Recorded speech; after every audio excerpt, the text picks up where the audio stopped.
SIR जब बिहार में शुरू हुई तो सभी पॉलिटिकल पार्टीज ने विरोध किया, तो यहाँ तक कि सुप्रीम कोर्ट तक में जाने पड़ा और सुप्रीम कोर्ट के कुछ निर्देशों के बाद इलेक्शन कमीशन और सरकार ने स्वीकार किया।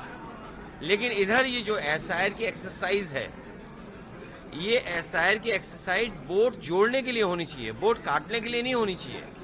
बिहार में बड़े पैमाने पे वोट काटा क्योंकि आज डेटा अवेलेबल है, बूथ लेवल पे डेटा अवेलेबल है, तो बीजेपी जहां जहां हार जाती है वहां वोट कटवा देती है। यूपी में 3 करोड़ वोट कटने जा रहा है और जिस कॉन्स्टिट्यूंसी से मैं चुन करके आता हूं, अभी जो डेटा निकल करके आया वो है कि 2 लाख से ज्यादा वोट कट रहा है।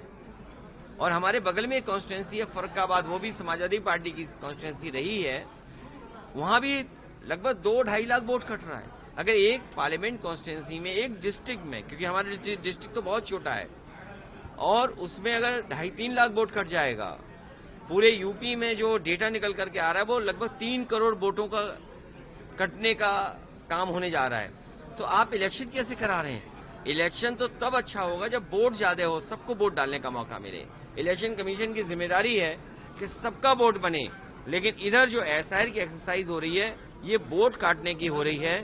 जो लोग एनआरसी नहीं कर पाए सीधे सीधे, वो एसआईआर के माध्यम से एनआरसी करा रहे हैं। लेकिन जैसे आपने कहा कि एसआईआर की जब बात कर रहे हैं तो ये भी कहा जा रहा है कि स्ट्रीमलाइन करने के लिए किया जा रहा है। सरकार बार बार ये कह रही है कि जो गलत या नकली वोट है या गलत 2-3 वोट्स हैं उनको स्ट्रीमलाइन करने के लिए कर रही है। आप क्या विचार रखते हैं? तो अगर स्ट्रीमलाइन करना चाहते हैं, लोगों के 2-3 वोट थे, आपका आधार है, आधार में आपका पूरा डेटा है, आधार में आपकी रेटिना की इमेज है, आधार में आपके हाथों के फिंगरप्रिंट्स हैं, तो आप आधार को वोटर लिस्ट से क्यों नहीं जोड़ना चाहते हैं? अगर आप आधार को वोटर लिस्ट से जोड़ दें तो लोगों को इतनी परेशानी तकलीफ नहीं होगी, इतने फॉर्म नहीं भरने पड़ेंगे, कागज नहीं ढूंढने पड़ेंगे। लेकिन क्योंकि आपकी नीयत साफ नहीं है, आप डिटेंशन सेंटर क्यों बना रहे हो? भाई इलेक्शन कमीशन ये कहता है कि वोटर लिस्ट का रिवीजन चल रहा है, आप डिटेंशन सेंटर बना रहे हैं।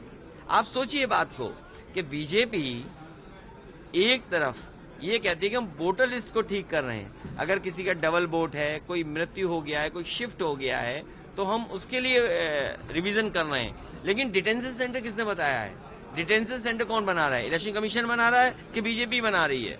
तो इसका मतलब एसआईआर के साथ एनआरसी भी है, और फिर आपने आधार में सब कुछ रिकॉर्ड किया हुआ है, इतना डेटा आपके पास है, तो आधार को आप क्यों नहीं मान रहे हैं?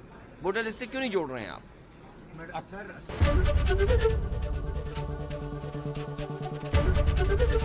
एबीपी गंगा, खबर आपकी, जुबान आपकी।